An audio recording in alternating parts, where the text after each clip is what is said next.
Toujours dans la catégorie palette orange, sélecteur, il est possible avec certains capteurs d'effectuer des mesures.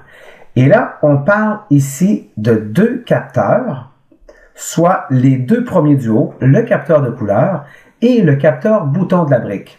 Dans le cas du bouton de la brique, les mesures portent sur les boutons, bien évidemment. Et dans le cas du capteur, le capteur de couleur qui nous intéresse pour l'exemple d'aujourd'hui, mesurera des couleurs. Alors, le mode mesure des capteurs permet donc de définir plusieurs valeurs de capteurs à tester.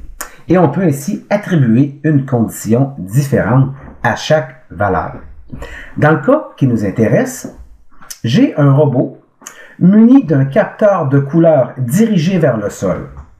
Lorsque le capteur de couleur détectera une ligne blanche, le robot tournera tout simplement à droite à une puissance de 50. Si le robot détecte une ligne noire, à ce moment-là, le robot tournera à gauche, toujours à une puissance de 50. Par contre, si le capteur arrive devant n'importe quelle autre ligne différente de celle qui est blanche ou noire, donc la condition par défaut qui est définie ici, le robot continuera sa course, c'est-à-dire qu'il ira tout droit. Ainsi, je peux ajouter, en cliquant sur le plus ici, je peux ajouter des conditions qui vont apparaître en bas et déterminer cette condition-là. Alors, allons-y avec une condition. On suppose une ligne rouge.